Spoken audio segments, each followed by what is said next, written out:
नमस्कार दोस्तों, स्वागत है आपका आपके अपने YouTube चैनल जीएस जीनियस में। जैसा कि आप स्क्रीन पर देख रहे हैं, आज हमारे ज्योग्राफी जीएस का जो लेक्चर सीरीज चल रही है उसमें फिजिकल ज्योग्राफी में के सेक्शन में आज हम रॉक्स एंड देयर टाइप्स, इसमें मेटामॉर्फिक रॉक के बारे में हम पढ़ेंगे। मेटामॉर्फिक रॉक को हिंदी में रूपांतरित अथवा कायांतरित चट्टान भी कहते हैं। तो इसके पहले कि रूपांतरित अथवा कायांतरित चट्टान या इंग्लिश में इसे मेटामॉर्फिक रॉक्स कहते हैं, इस विषय पर अपना वीडियो शुरू करूं। आपसे निवेदन है कि कृपया वीडियो को चैनल को सब्सक्राइब कर लीजिए, जिससे कि हमारे जो ज्योग्राफी और करंट अफेयर्स के वीडियोस रेगुलर रोज 2-4 वीडियो आ रहे हैं वो आपके पास नियमित रूप से पहुंचते रहें। तो चलिए आइए मित्रों, शुरू करते हैं। मेटामॉर्फिक रॉक्स अर्थात कायांतरित या दूसरे शब्दों में रूपांतरित चट्टान। तो metamorphic rocks are form when igneous or sedimentary rock changes their characteristics due to pressure and temperature। जो हमारी igneous रॉक्स हैं या जो सेडिमेंट्री रॉक्स हैं, जिनको कि हम अपने पिछले 2 वीडियोस में लगातार पढ़ चुके हैं। पहले वीडियोस में हमने रॉक्स और उसका एक टाइप igneous रॉक्स को डिटेल में पढ़ा था, और दूसरे वीडियो में हमने सेडिमेंट्री रॉक्स अर्थात अवसादी चट्टानों को डिटेल में पढ़ा था। तो जब कभी आग्नेय चट्टान अथवा अवसादी चट्टान ताप अथवा दाब के कारण अपनी जो कैरेक्टरिस्टिक्स है, अपनी जो विशेषता है, उसको बदल लेती हैं और बदल करके वो एक नई चट्टान के रूप में नए कैरेक्टरिस्टिक्स के साथ उभर के आती हैं, तो उसको हम मेटामॉर्फिक रॉक्स अर्थात कायांतरित अथवा रूपांतरित चट्टान कहते हैं। जब भी आग्नेय अथवा अवसादी चट्टान तापमान अथवा दाब के कारण अपनी कैरेक्टरिस्टिक, अपनी विशेषताओं में, अपने रंग में, अपने दो दाने में बदलाव ले आती हैं और एक नई चट्टान बन के सामने आती हैं, तो उसे हम मेटामॉर्फिक अर्थात रूपांतरित चट्टान कहते हैं। Metamorphism is a process by which previous rocks undergo recrystallization and reorganization of material within same rock। मैंने आपको अभी बताया कि वो अपने दाने में भी बदलाव ले आती हैं। दाना और कुछ नहीं है, जो उसका क्रिस्टलाइजेशन है वही, और स्वयं का जो उसकी विशेषताएं हैं अर्थात जो मटेरियल है वो भी बदल जाता है, और बदल के अवसादी चट्टानों की तरह कहीं और जाके नई चट्टान का निर्माण नहीं होता है, बल्कि वही चट्टान अपना स्वरूप बदल लेती है और एक नई चट्टान बन जाती है। These are hardest rock present on the earth। पृथ्वी पर जो सबसे कड़ी चट्टानें हैं, सबसे ठोस मजबूत चट्टानें हैं, वो मेटामॉर्फिक रॉक्स हैं। अब अगर हम तुलना करें कि सबसे कठोर चट्टान कौन सी है, तो हम बात करेंगे कि सबसे कठोर चट्टानें हैं मेटामॉर्फिक रॉक्स, उससे जो कम कठोर हैं वो है इग्नियस रॉक्स, और सबसे मुलायम जो चट्टानें हैं वो सेडिमेंट्री रॉक्स होती हैं। इस क्रम को भी याद रखिएगा।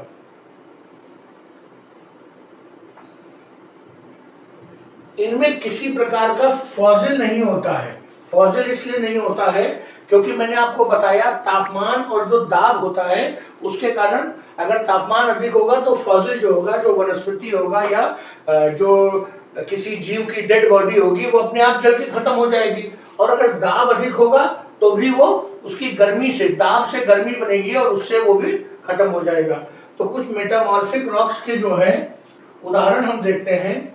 जीनिसॉइड, ग्रेनाइट, ग्रेनाइट पत्थर से आप लोग परिचित ही हैं। सीनाइट, ग्रेनाइट की तरह सीनाइट होता है। मार्बल से भी आप लोग परिचित हैं, स्लेट से भी परिचित हैं, और क्वार्जाइट। ये जो है, ये जो क्वार्जाइट पत्थर है, इसके नग बनते हैं अंगूठी पहनने के लिए। अगला पॉइंट देखते हैं। When metamorphic rocks are formed through igneous rocks, they are called meta-igneous और orthometamorphic। मैंने आपको बताया कि जो मेटामॉर्फिक रॉक्स होती हैं वो इग्नियस रॉक से भी बन सकती हैं, सेडिमेंट्री रॉक से भी बनती हैं, चाहे किसी भी प्रकार की चट्टान हो। यहाँ तक कि एक मेटामॉर्फिक रॉक अगर कई समय तक 100, 200, 400 सालों तक जमीन के अंदर तापमान और दाब में पड़ी है तो वो एक नई मेटामॉर्फिक रॉक बन सकती है। तो अगर वो इग्नियस रॉक से बनेगी, क्योंकि इग्नियस रॉक बहुत अधिक मात्रा में जमीन के अंदर रहती है जहां ताप और दाब बहुत अधिक रहता है, तो उसे हम मेटा इग्नियस मेटामॉर्फिक रॉक या आर्थो मेटामॉर्फिक रॉक कहेंगे। जैसे जी नेसिस ग्रेनाइट से, और एम्फीबोलाइटिस कहाँ से बनता है? बसाल्ट से बनता है, और सिस्ट बसाल्ट से बनता है। तो बसाल्ट से जो है ये बसाल्ट और ये जो हमारी ग्रेनाइट है, ये दोनों इग्नियस रॉक्स हैं, और इनसे क्या बन रहा है? जिनिस और एम्फीबोलाइटिस नाम के मेटामॉर्फिक रॉक्स बनते हैं। समटाइम्स, मैंने आपको अभी बताया, sometimes metamorphic rocks again converted into new metamorphic rocks, कभी कभी जो हमारी रूपांतरित चट्टानें होती हैं वो दोबारा एक नए रूपांतरित चट्टान में बदल जाती हैं। जैसे फिलाइट फ्रॉम स्लेट, स्लेट जब बहुत दिनों तक अधिक ताप और दाब में पड़ी रहेगी तो वो एक नई मेटामॉर्फिक रॉक फिलाइट में बदल जाएगी। ऐसे फिलाइट अगर बहुत दिनों तक पड़ी रहेगी तो वो सिस्ट में बदल जाएगी। और अगर गैब्रो बहुत दिनों तक ताप और दाब में पड़ा रहेगा तो सर्पेंटाइन में बदल जाएगा। सर्पेंटाइन भी एक अर्धकीमती नग है जो अंगूठी में पहना जाता है। तो गैब्रो, फिलाइट, स्लेट, सिस्ट, सर्पेंटाइन, ये सभी मेटामॉर्फिक रॉक हैं जो एक दूसरे से मेटामॉर्फिज्म के जरिए तैयार हो रही हैं। Metamorphism takes place when rocks on surface are forced to lower down to mantle of earth by tectonic process। ये टेक्टोनिक, जहां पर प्लेट विवर्तकी होती है, जहां पर दो प्लेटें आपस में एक दूसरे से टकराती हैं, तो वहां पर होता क्या है कि जो हल्की प्लेट होती है वो बाध्य कर दी जाती है कि भारी प्लेट के नीचे चली जाए। तो जब हल्की प्लेट धीरे धीरे भारी प्लेट के नीचे जाती है तो जो हल्की प्लेट के सरफेस पे रॉक्स होते हैं वो भी नीचे चले जाते हैं। तो जब वो रॉक्स नीचे जाते हैं तो वहां पर उन्हें बहुत उच्च तापमान मिलता है, और उसके कारण क्या होता है? ये मेटामॉर्फिज्म की प्रक्रिया शुरू होती है और मेटामॉर्फिक रॉक्स का जन्म होता है। अब ये type of metamorphic rocks depend upon type of original rock. अब मेटामॉर्फिक रॉक जब कोई बनेगी तो क्या बनेगी, ये निर्भर करेगा कि जो ओरिजिनल पेरेंट रॉक है, अगर गैब्रो है तो सर्पेंटाइन बन जाएगी, अगर स्लेट है तो फिलाइट बन जाएगी। तो सब कुछ निर्भर करता है कि पेरेंट रॉक कौन सी है और मेटामॉर्फिज्म का प्रोसेस कौन सा हुआ है। ताप से हुआ है, दाब से हुआ है, ताप और दाब दोनों से हुआ है, या केमिकल अभिक्रिया द्वारा हुआ है। अब हम अगली स्लाइड में देखते हैं टाइप ऑफ मेटामॉर्फिज्म। जो ये रूपांतरीकरण का जो प्रकार है वो कौन से है? तो on the basis of nature of agent, जो कारक जिम्मेदार है रूपांतरीकरण के लिए, उनके आधार पे हम इसको चार भागों में बांट सकते हैं। पहला है थर्मल मेटामॉर्फिज्म, अर्थात बहुत अधिक ताप के कारण जब मेटामॉर्फिक रॉक बनती है तो थर्मल मेटामॉर्फिज्म कहते हैं। ये हो गया डायनेमिक मेटामॉर्फिज्म।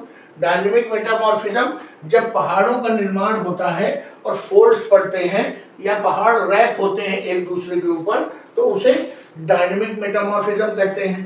तीसरा प्रकार है हाइड्रो मेटामॉर्फिज्म।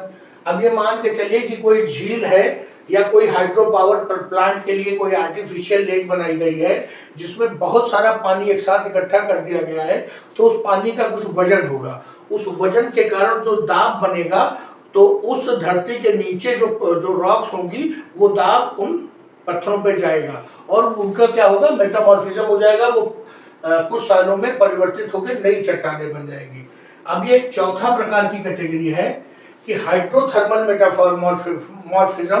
उसमें क्या होता है कि पता चला कि पानी का भी दबाव है, जैसे जो हमने बताया कि आपको आर्टिफिशियल लेक्स बनती है या ओरिजिनल जो लेक्स होती है नेचुरल, वो भी, और उनके नीचे जो पत्थर है वो काफी गहराई में है तो उनको दाब भी अधिक झेलना पड़ रहा है, और नीचे से जो कोर और मेंटल का जो गर्म जो तापमान है वो भी झेलना पड़ रहा है। तो उसके कारण जो मेटामॉर्फिज्म शुरू होगा उसको हम हाइड्रोथर्मल मेटामॉर्फिज्म कहेंगे। ये नाम बस याद कर लीजिए आपको, थर्मल से जो हीट के कारण, डायनेमिक जो पहाड़ों आदि के जो फोल्डेड माउंटेन होते हैं उनके कारण, जल के दबाव के कारण, जल के दबाव और तापमान दोनों के कारण। तो ये तो हो गया कि जो कारक जिम्मेदार हैं उनके आधार पर। अब एक दूसरा भी तरीका है मेटामॉर्फिज्म को वर्गीकृत करने का। तो उसका जो पहला तरीका है वो है कॉन्टैक्ट मेटामॉर्फिज्म।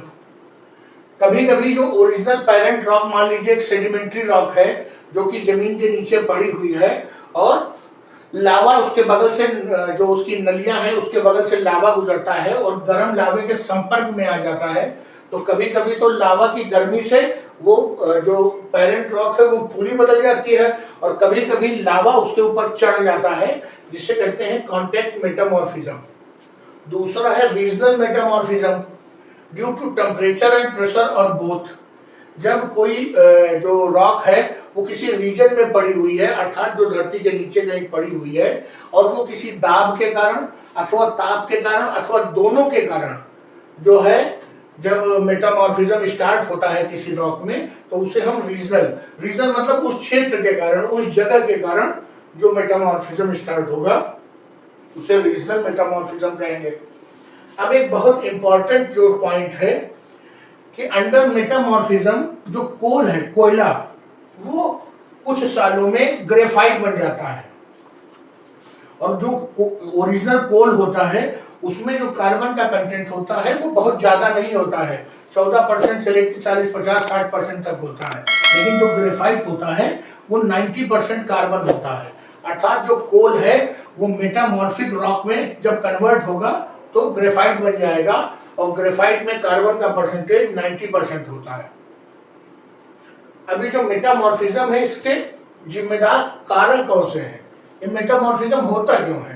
अगर रॉक पड़ी है तो पड़ी रहनी चाहिए, अगर किसी चीज के नीचे दबी है तो दबी रहनी चाहिए, लेकिन मैंने आपको बताया है कि बिना कारण ज्योग्राफी में कुछ भी नहीं होता है।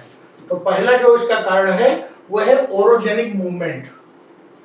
जब पहाड़ बनते हैं और उनमें फोल्डिंग और रैपिंग की प्रक्रिया होती है तो पत्थर एक दूसरे से वो अपनी जगह बदलते हैं, तो जगह बदलते हैं तो जिस पत्थर पे कम दाब था हो सकता है अब उन पत्थरों पे अधिक दाब हो जाए, तो जब अधिक दाब हो जाएगा तो उनमें मेटामॉर्फिज्म शुरू हो जाएगी और वो चेंज होकर एक नया रॉक में कन्वर्ट हो जाएंगे। दूसरा है लावा इनफ्लो। जब जो रॉक है वो लावा के संपर्क में आएगी या मैग्मा के संपर्क में आएगी, कहाँ, सरफेस के नीचे, तो एक नया पत्थर बन सकता है, वो तो लावा का इनफ्लो जिम्मेदार हो जाएगा। तीसरा पॉइंट है जियोडायनेमिक फोर्सेस।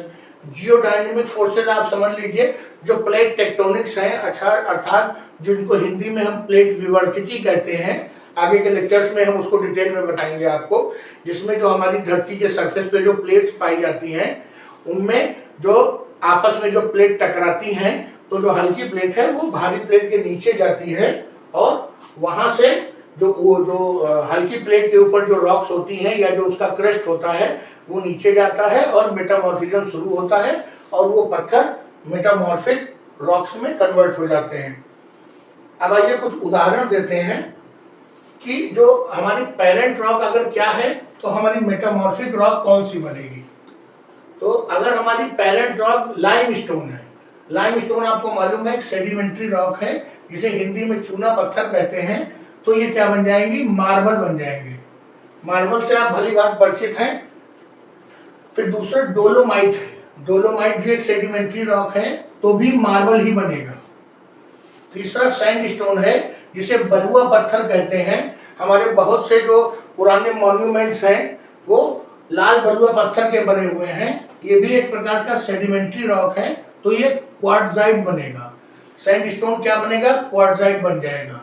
फिर एक हमारा और शेल नाम का जो सेडिमेंट्री रॉक है वो स्लेट बन जाएगा। स्लेट जो है दक्षिण भारत में काफी बड़ी मात्रा में मिलता है। ग्रेनाइट से भी आप परिचित हैं। ये ग्रेनाइट एक इग्नियस रॉक है जो मेटामॉर्फिज्म के बाद जेनेसिस में कन्वर्ट हो जाता है।